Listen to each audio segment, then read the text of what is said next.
जी लख लख शुक्राना, अनंतम अनंतम शुक्राना। गुरुजी अपने आप ही कल से ना मेरे को किसी ने मुझे कुछ पूछा कि ये अच्छी वाली जो अच्छाई वाली आज टॉपिक था जो रिंकू वीर जी की आपने साखी सुनी है, तो वो संगत ना मुझे 3-4 दिन से ना बस बार बार एक ही क्वेश्चन कर रहे थे कि अच्छा करते हैं हम, सबके साथ अच्छा करते हैं, हमारे साथ बुरा क्यों होता है।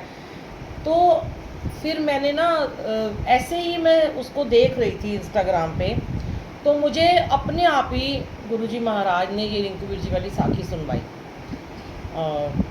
साखी में जो उन्होंने बताया वो बहुत बड़े महान हैं और बहुत अच्छा व्याख्या करते हैं, पर कहीं मुझे ऐसे लग रहा था थोड़ा सा कुछ अधूरापन है उसमें। जो गुरुजी मैं गुरुजी को बोला, गुरुजी मेरे थॉट थोड़े से अलग हैं। तो मुझे गुरुजी ने फिर एक अपना सत्संग याद कराया, बहुत साल पुराना। मैंने बहुत उसे यूट्यूब पे ढूंढा, मैंने बड़े सारे वर्ड डाले कि मुझे वो मेरा सत्संग मिल जाए, पर मुझे नहीं मिला। और कल मुझे रात को 3-4 घंटे नींद ही नहीं आई वो सत्संग याद करते हुए, क्योंकि मुझे उस आंटी को जवाब देना था। अब साखी सुन के जो उस आंटी ने शुरू में बोला कि अच्छे होने की कीमत चुकाई जाती है, तो मैं अपने गुरुजी महाराज से प्रश्न कर रही थी कि गुरुजी क्या सच में ऐसा होता है कि हमें अच्छे बनने की कीमत चुकानी पड़ती है। तो मुझे उन आंटी को जवाब देना है।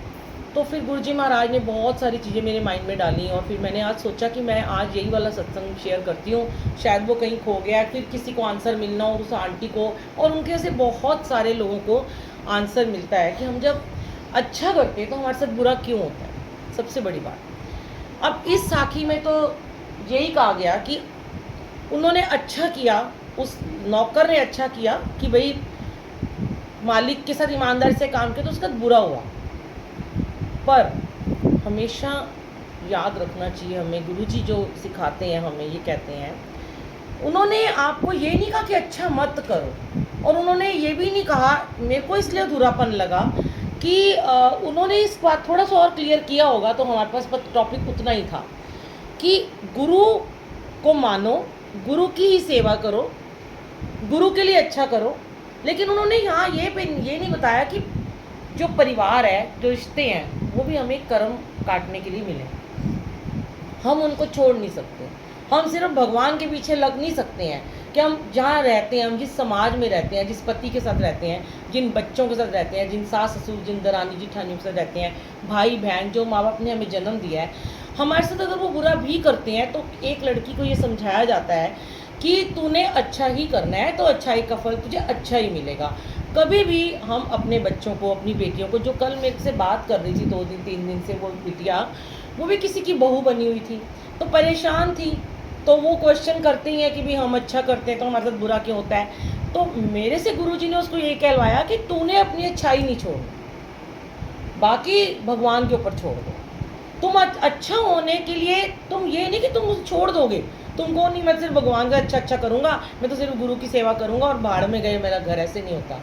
घर की भी सेवा करनी है। अब घर वाले आपको पूछे ना पूछे, पति से सुबह लड़ाई हो गई है, शाम को पति थका आ रहा घर आएगा, आप ना चाहते हुए उन्हें पानी पिलाओगे, चाय पिलाओगे, आप नहीं छोड़ सकते वो अच्छाई अपनी। कि आप सोचो कि मैं मुंह सुजा के बैठ जाऊँ, मैं सारा दिन तो खाती पीती रही हूँ और अब मेरा पति है सुबह लड़ाई करके गया था, मैं क्यों अच्छी बनूँ, मैं इसको खाना नहीं देती, वो गलत है। कर्मस, उन्होंने कहा ना कर्म सामने आते हैं, कर्म तो हमें अच्छे करने हैं। फिर गुरुजी ने मुझे जो सत्संग में शेयर करना चाहती थी, मैं उस आंटी को सुनाना चाहती थी, तो मुझे लगा आज दरबार लगा है, यहाँ पे शेयर कर दूँ। छोटा सा सत्संग है, काफ़ी साल पहले की बात है। उन दिनों में हम मतलब कि यहीं रहते होते थे, पहले पीतमपुरा में ही रहते थे हम, सरस्वती विहार में। उसके बाद हम नोएडा गए थे, यहाँ आने से बहुत साल पहले की बात है। तो मेरा एक स्टूडियो होता था, nail studio, north x mall में था। वहाँ पे बिल्कुल फ्रंट पे था, बिल्कुल पहली दुकान थी, सामने से सड़क से दिखाई देता था। थोड़े दिन ही हुए थे मुझे वहाँ पे जाते, मैं किसी का पार्टनरशिप में वहाँ पे मैं काम करती थी। इसके साथ बड़े सारे सत्संग सुने अच्छाई के, पर मैं उसका एक पार्ट लेके आई हूँ कि अच्छे होने का क्या फल मिलता है। तो अचानक क्या हुआ कि लोग आते जाते थे, तो एक दिन मैंने देखा कि 11-12 बजे का टाइम था और हमारे बाहर मेन रोड के ऊपर बहुत रश था, बहुत ज़्यादा पुलिस की गाड़ियाँ खड़ी हुई थी और कम से कम वहाँ पे 200 लोग खड़े थे। तो मुझे भी लगा कि पता नहीं क्या हो गया, तो मैं देख के आती हूँ। जब सब निकल के जा रहे थे मॉल से, तो मैं भी चली गई। तो मैंने देखा कि ना कुछ पिंड के लोग आए हुए थे, सरदार, बड़े सारे हट्टे कट्टे से, और बड़ी बड़ी गाड़ियों में आए हुए थे। पुलिस नहीं थी, पुलिस बाद में आई थी। और एक लड़की थी बेचारी लाचार सी, उसकी मम्मी थी उसके हाथ में, और वो लोग उसके लिए तलवारें निकाल के खड़े हुए थे सड़क के ऊपर। अब वो सारे तमाशा देख रहे थे, 200 लोग वहाँ खड़े सिर्फ तमाशा देख रहे थे। और मैंने उस बच्ची को जाके बोला कि बेटा क्या हुआ आपको? तो जैसे उस बच्ची ने मुझे एकदम ऐसे देखा, एकदम तरसी हुई निगाहों से मुझे बोला कि आंटी मुझे बचा लो, ये लोग मेरे को मार डालेंगे। मैंने बोला हुआ क्या? तो वो बंदा जो सरदार था वो बोलने लगा कि अच्छा ये कौन होती तुझे बचाने वाली? तो तेरे, मैंने कहा मैं पुलिस को बुला लूँगी। कहता है बुला लो, पुलिस को हमने ख़रीदा हुआ। मेरे को ना बड़ा ही गुस्सा आया, क्योंकि मैं, तलवार तो उसके हाथ में थी, 2 लोगों के हाथ में बड़ी बड़ी रियल वाली जो तलवारें होती हैं ना युद्ध में, वो उन्होंने निकाल रखी थी और सब खड़े थे। और मेरे स्टाफ और सब लोग मुझे बोल रहे थे आप पागल हो क्या, आपको मार डालेगा। तो मैं कह रही थी तुम लोग इतने बेशर्म हो कि तुम लोग उसको बचाने के लिए कुछ नहीं कर रहे हो। अगर तुम्हें मरना भी पड़े, एक लड़की की जान जा रही है, तो तुम कुछ तो करो। तो मैं साइड में गई और मैंने अपने नंबर से 100 नंबर पे कॉल कर दिया बिना किसी को बताए, और 10 मिनट में पुलिस आ गई। अब जैसे ही पुलिस आई तो मुझे थोड़ी हिम्मत आ गई, तो मैंने उनको बोला कि देखो ऐसे ना ये लोग, मतलब उस समय जब हम अच्छा कर रहे होते हैं ना, तो हमें समझ में नहीं आता कि हमारे साथ क्या हो जाएगा, क्योंकि हम बौखलाए होते हैं, हम उस समय भाव में होते हैं, इमोशंस में होते हैं, हमें दूसरे का दर्द नज़र आ रहा होता है। तो हम लोग उस समय सोचते हैं बस अच्छा कर दो, जो होगा देखा जाएगा। क्योंकि गुरु की संगत है, गुरु की संगत को किसी का, किसी को दुख में नहीं देख सकते आप, किसी को परेशान नहीं देख सकते आप। अगर ऐसा आप आंखें मूंद लेते हो, कोई रो रहा है, कोई परेशान है, तब गुरु की संगत ही नहीं हो, आप गुरु वाले हो ही नहीं, भगवान को नहीं मानते आप। अगर आपको भगवान का सिर्फ डर है ना, तो इंसानों का डर नहीं होना चाहिए, जैसे उस साखी में था। पर पुलिस को मैंने बताया साइड में ले जाके कि देखो ये लड़की है और ये गांव से भागी हुई है, ये लोग ज़बरदस्ती इसकी शादी कर रहे हैं, ये बता रही है जैसे। तो पुलिस वालों ने उनको थोड़ा डराया धमकाया और उनको बोला कि तुम ना मेरी गाड़ी में बैठो। उस लड़की को बोला, पता नहीं मुझे अचानक से क्या हुआ, मैं सामने अपनी फटाफट शॉप में गई और मैंने एक अपना फ़ोन नंबर लिख के, मेरा यही नंबर उस टाइम भी था, मैंने नंबर लिख के उस लड़की के चुपचाप हाथ में पकड़ा दिया कि तुझे कोई भी प्रॉब्लम हो तो मुझे कॉल करिए। ना आओ देखा ना मैंने ताओ देखा। उसके बाद वो लड़की को पुलिस वालों ने बिठाया और पीछे पीछे उनकी गाड़ियाँ भी स्टेशन चली गई। अब मुझे लगा शायद सुरक्षित हाथों में लड़की चली गई है, मैं थोड़ी निश्चिंत सी हो गई। अब मैं बड़ी अपने आप को वो कर रही हूँ कि हाय मैंने तो बड़ा अच्छा काम कर दिया, मैंने नहीं सोचा कि अब मेरे साथ क्या होगा। तो उस समय फिर ठीक 1-1.5 घंटे के बाद मेरे को फिर एक उस लड़की का कॉल आया कि आंटी मैं स्टेशन में बैठी हूँ थाने में, पर ये पुलिस वाले तो उसकी तरफ हो गए हैं और ये मेरे को उसके साथ भेज रहे हैं। तो उतनी देर में ना मैं अपने अंकल को और अपने बेटे को सारी कहानी सुना चुकी थी। तो उन्होंने मुझे कहा तेरा दिमाग ख़राब है, उनके हाथ में तलवारें थी, तूने वहीं रहना है, तेरी शॉप है, तेरे को आके मार डालेंगे, तू क्या कर लेगी। बेटे ने मुझे बहुत डांटा, मम्मी इतने महान मत बना करो। हस्बैंड बोलने लगे जा वहाँ पे काउंसलिंग की एक टेबल लगा ले, बाहर सड़क पे बैठ जा, गुस्सा करने लगे। अब मैं थोड़ी सी डर गई, मुझे लगा कि भाई काम तो अच्छा कर दिया। अब मैंने उस लड़की से कहा कि बेटा ये मैंने झूठ बोल दिया कि तुम्हें जिसने ये नंबर दिया ना वो मैं नहीं हूँ, मैं तो कोई और हूँ, ये नंबर किसी और का है। मैंने उसको ऐसे बार टाल मटोल कर दी। अब अंदर से मेरे को लग रहा कि उसको कहीं ले ना जाए। मैंने मंत्र जाप चलाया गुरुजी का और मैं अरदास करने लगी कि इसको कुछ ना हो। इतने मैंने देखा कि अभी थोड़ी देर के बाद ही फिर आधे पौने घंटे में बिज़ी हो गई। मैंने देखा कि 2 गाड़ियाँ भर के आई हैं और उसमें से बड़े सारे सरदार निकल के ना, मतलब मेरा ऐसे शीशा लगा था बिल्कुल आगे और उसमें फ़ोटो लगी हुई थी एक लड़की की, मैं उसके पीछे थी। अंदर का दिखाई नहीं देता था, मुझे दिखाई देता था। और हमारे 2 दरवाजे थे, एक इधर था एक मॉल से खुलता था। मैंने देखा वो मुझे ढूंढते हुए मतलब वहाँ पे आ गए हैं सारे के सारे कि कौन है, पूछ रहे हैं कि यहाँ पे किसने फ़ोन किया था। अब मेरी जान सूख गई एकदम से और मैंने अपने स्टाफ को बोला कि मैंने उनको बोला कि तुम ना बताना मत कि मैं आई हूँ। और मैं पीछे के दरवाजे से निकल के ऊपर चली गई जो हमारे सैलून था, मतलब पार्टनरशिप में। और मैं इतनी डर गई कि मैं वहाँ जाके फेशियल रूम में छुप गई और मैंने उन सबको बोला कि आप मत बोलना कि यहाँ पे मैं हूँ। अब वो लोग अंदर तो आएंगे नहीं, ब्यूटी रूम में पार्लर था, अंदर आए सब, सारी दुकानों में उन्होंने मुझे ढूंढा। मैं 1.5-2 घंटे रोती रही और ना मेरे ना फ़ोन ही ना मिले। मतलब मैंने अपने हस्बैंड को कॉल किया, मैंने सबको कॉल किया, अंदर से नेटवर्क ही ना मिले। मुझे लगा आज तो मैं गई, अब अच्छा होने की आज तो मुझे सज़ा मिलेगी। कितनी अच्छाई मैंने कर ली। और मेरे बेटे ने कहा छोड़ दो, अब तो आप उस शॉप पे भी नहीं जाओगे, वो रोज़ आके वहीं बैठ जाएंगे जब तक आप उन्हें नहीं मिलोगे। बहुत डरा दिया सबने। 2-3 घंटे बाद नीचे स्टाफ ने बोला कि मैम वो बड़ी देर तक बाहर बैठे रहे, यहीं बैठे रहे थड़े पे, जब उनको नहीं मिला तो वो अब चले गए। अब मैंने नीचे आई, मैं डरते डरते आई, मैंने अपने अंकल को बोला कि ऐसे ऐसे ना, अब मैं क्या करूँ? कहते अब तो तू छोड़ दे, अब तो कल से जाइयो मत। मैंने बोला अच्छा, मेरी तो गाड़ी भी बाहर ही खड़ी होती थी, अब मैं पार्किंग में गाड़ी खड़ी कर दूँगी। मैंने बोला चलो मैं टाइम चेंज करके चली जाऊँगी, उन्हें पता है मैं 10 बजे आती हूँ, 12 बजे चली जाऊँगी। कहते नहीं अब तो 20-25 दिन मत जाइए, वो रोज़ आएंगे वहाँ। फिर गुरुजी को मैंने रात को गुरुजी के पास बैठी और मैंने कहा गुरुजी एक बात बताओ आप। मैं बहुत डरी हुई थी। मैंने कहा गुरुजी आप कहते हो कि किसी की मदद करो, मैंने तो अच्छा किया ना, अगर मैंने अच्छा किया तो मेरे साथ बुरा हो जाएगा और हो भी जाएगा। अगर आप मेरे को इसी तरीके से मारना चाहते हो, कोई मुझे तलवार से आके मार दे या मेरा खून कर दे, तो फिर करवा देना। मैंने तो उस बच्ची की हेल्प की थी, मेरी तो इंटेंशन गलत नहीं थी ना। कोई मुझे कुछ भी कहे तो चौधरी बन रही है बन रही। अब गुरुजी ने उसी मेरे को पहले गुरुजी बहुत ज़्यादा ड्रीम में आते थे, बहुत ज़्यादा आते थे गुरुजी। उस दिन गुरुजी मुझे अमृत वेला में ड्रीम में आए और गुरुजी कुछ नहीं बोले। और मुझे सपने में क्या आया, देखो गुरुजी भगवान कोई भी होते हैं, अनजाने में हमारा कोई कष्ट काट रहे होते हैं हमारी वजह से, हमारे अच्छे कर्म से, हमारे बुरे कर्म से। ये मैं उस बच्ची को सुनाना चाहती थी कि जो तू कहती है कि मैं अच्छा करती हूँ और मेरे साथ गालियाँ पड़ती हैं, मुझे बुरा होता है, अच्छाई का फल तुम्हें ज़रूर मिलता है। उस दिन गुरुजी ने मुझे क्या दिखाया, चुप थे गुरुजी, साइड में खड़े थे और मैं कहीं जा रही हूँ रात को, देर हो गई है और मेरे पीछे बहुत सारे गुंडे पड़ गए हैं और मैं बोल रही हूँ जय गुरुजी जय गुरुजी जय गुरुजी जय गुरुजी मैं कर रही हूँ और गुरुजी मुस्कुरा रहे हैं और गुरुजी साइड में खड़े हैं और कह रहे कुछ नहीं होगा तन, कुछ नहीं होगा तन। और जैसे ही वो लोग वहाँ आते हैं और गुरुजी एकदम ऐसे वाइट एकदम लाइट में वहाँ पे खड़े हैं और वो लोग ना वहाँ से भाग जाते हैं एकदम से। तो फिर गुरुजी ने मुझे ये भी दिखाया तो मुझे लगा कि ये मेरे साथ सच होएगा, क्योंकि हमें सपना जब आता है हमें लगता है यही सच होगा, कभी कभी इसका लगता है उल्टा होगा, समझ नहीं आती हमें।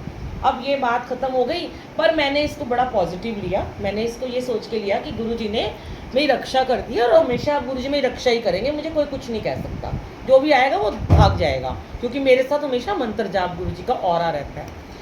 ये बात ख़त्म हो गई, सत्संग यहाँ पे ख़त्म नहीं हुआ। जैसे ही 5-6 महीने बीते और भूल जाते हैं हम तो, हम उसके बाद नोएडा चले गए, शिफ्ट हो गए 10 महीने के लिए हम चेरी काउंटी में चले गए। अब जब मैं नोएडा गई ना तो मुझे ना कोई यहाँ सत्संग करने के लिए बुलाते थे लोग, दिल्ली में बुलाते थे, वहाँ तो बुलाते ही थे। मैं तब गाड़ी खुद चलाती थी और मैं गाड़ी लेके ही आती थी। फिर उस समय सेम टू सेम जो मुझे ड्रीम आया था वैसे के वैसे ही मेरे पीछे गाड़ियाँ लग गई 2-3, रात का टाइम था और और मेरी गाड़ी में एक बूंद भी पेट्रोल नहीं था और मैं सुबह भी पेट्रोल डलवाना भूल गई थी, शाम को भी मैं भूल गई पेट्रोल डलवाना। और पेट्रोल की सुई सिर्फ एक नंबर पे गुरुजी ने 50-55 किलोमीटर गाड़ी चलाई यहाँ से, 55 किलोमीटर वापस बिना लाइन के, एक लाइन भी नहीं, आधी लाइन। और मैं कह रही हूँ गुरुजी मंत्र जाप चल रहा है, बस आप रक्षा करना, अब आप रक्षा करना। रात का टाइम था, फ़ोन भी नहीं किया मैंने घर में कि बोलेंगे कि देखा तू तो ये बहादुर बनते ऐसे करती है। और जैसे ही गुरुजी का मंत्र जाप चल रहा था, अचानक से मेरी गाड़ी बंद हो गई बीच सड़क पे और मैंने सोचा गुरुजी हाय अब तो मैं गई, क्योंकि इतनी सुनसान सड़क, नोएडा वाली रोड जो थी। उस समय फिर गुरुजी ने एक बाइक वाले को भेजा, मेरा पेट्रोल ख़त्म हो चुका था। एक बाइक वाला आया, मैंने उसको बोला कि भाई मेरा पेट्रोल ख़त्म हो गया है।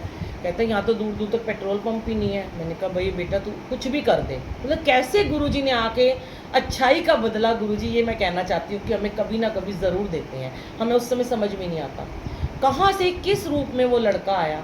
उसने लाके अब एक बॉटल में जाके पेट्रोल भर के लाया 2 लीटर, उसने मेरी गाड़ी में डाला और फिर मेरी गाड़ी स्टार्ट हुई और उसने बोला अब डरो मत, बिल्कुल मत डरो, मैं खड़ा हूँ यहाँ पे, कुछ नहीं होगा, अब तो गाड़ी का दरवाज़ा बंद कर। उसके बाद उसने पेट्रोल डाला और मैं अपना, मेरे साथ मंत्र जाप था, मैं डरती तो हूँ नहीं, लेकिन ऊपर से फिर भी डर लगता है। फिर मेरे को उस दिन 6 महीने बाद गुरुजी ने जवाब दिया कि कभी भी आपकी अच्छाई का बदला बुराई से नहीं मिलता। हम कभी कभी क्या होता है, अब हमने आज आधी साखी सुनी, मुझे ऐसा लग रहा था उसके आगे की साखी भी पॉजिटिव ही होगी, पर हमें कभी भी किसी का अच्छा करने के लिए ना हमें कभी सोचना नहीं चाहिए, कभी नहीं सोचना चाहिए, हमें कर देना चाहिए।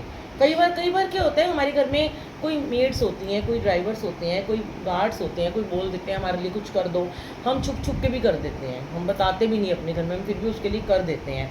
करो वो कर्म करो, उसे वहीं पे छोड़ दो, उसको गाना नहीं है लोगों के आगे। मैंने उस समय बहुत बाद में वो सत्संग शेयर किया था। और फिर हाँ, फिर उस लड़की का जब फिर मुझे मैसेज आया था, उसको गांव भेज दिया गया था, ये मैं भूल गई बताना कि उसे गांव भेज दिया गया। 2-3 महीने बाद उस लड़की का मुझे फिर फ़ोन आया, अपने फ़ोन से नहीं आया, किसी अननोन फ़ोन से आया कि मैम, वो मुझे मैम बोल रही थी, उसको नहीं पता आंटी बोलते हैं। कहती मैम आप थैंक यू, आपने मेरी बड़ी हेल्प की। मैंने कहा आप कैसे हो?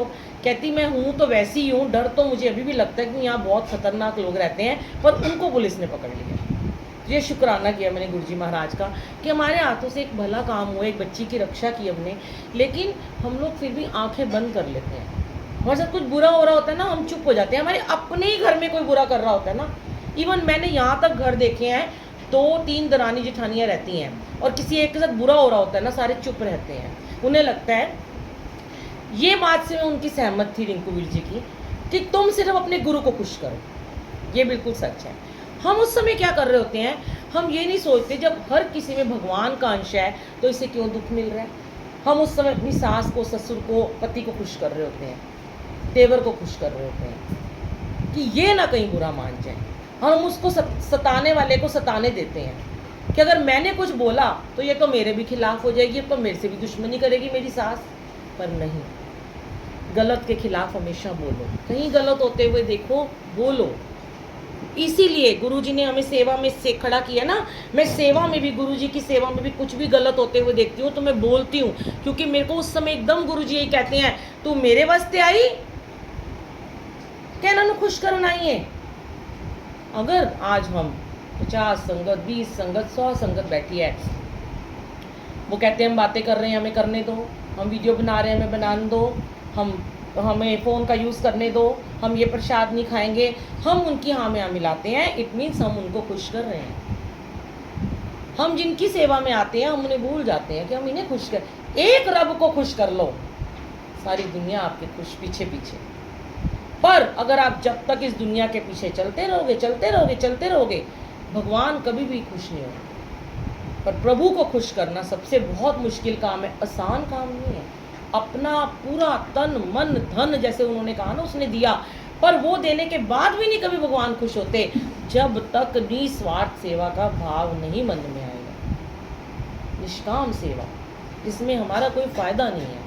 अब अगर आज हम गुरु के किसी के भी घर जाते हैं, ये तो जानकार हैं, हम तो अनजानों के घर जाते हैं रोज़ाना, जो हमें पहली बार बुलाते हैं। मुझे तो बिल्कुल डर नहीं लगता, मामी, चाची, ताई, मौसी कुछ भी बोलती रहे।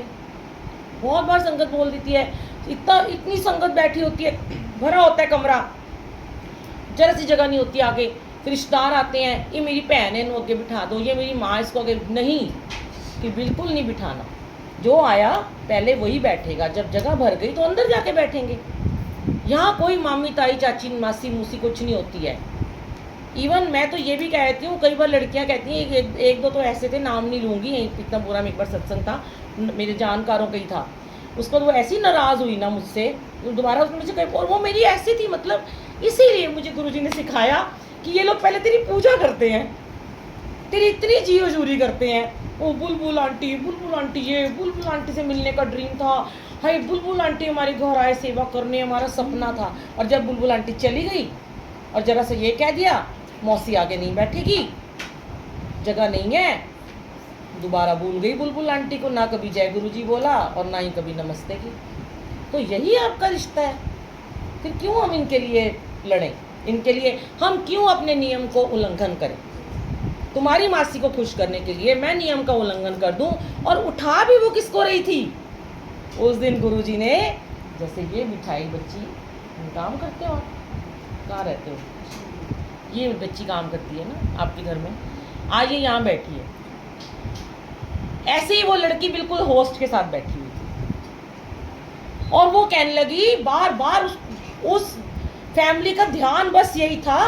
ये मेरे कान में थोड़ी थोड़ी देर में उठ के आके कहते थे, आंटी ये तो हमारे घर में काम करती है, इसको क्यों आगे बिठा रखा है, ये तो हमारे घर में हेल्पर है, सफाई बर्तन करती है, इसको तो जाके पीछे बिठा दो, मेरी मौसी को आगे बिठा दो। अब गुरु ना जाने किस रूप में नारायण आ जाए। वो भैया आए थे अभी समोसे देने, बोला हुक्म हुआ इसको जल प्रसाद पिलाओ, इसको चाय समोसा खिलाओ। कितनी दुआएं दी होंगी उस बंदे ने यहाँ बैठ के कि इतने एसी वाले में गर्मी में तपता आया, मुझे ठंडा जल मिला, मुझे उठा के राजा महाराजा की तरह चाय प्रसाद समोसा मिला। कौन पूछता है ऐसे किसी को? सिर्फ गुरु की संगति कर सकती है ये सब। और खुश होते हैं गुरु जी उससे। और उस दिन वो मुझसे खुश थे, क्योंकि उसके बाद भी मुझे रोज सेवा मिलती रही। अगर गुरु मुझसे नाराज होते, अगर मैं उसकी मौसी को खुश करती और उस मेड को उठा के पीछे भेज देती, तो शायद उस दिन के बाद गुरु जी मुझसे कभी सेवा ही ना लेते। तो मुझे तो हमेशा उनकी सेवा करनी है। मैं तो हमेशा ये बात कहती हूँ, मुझे तो मरते दम तक आपकी सेवा में रहना है। तो वो सिखाते हैं हमें पल पल कि जो मैंने कहा वो मानो, लोगों के कहने में नहीं आना।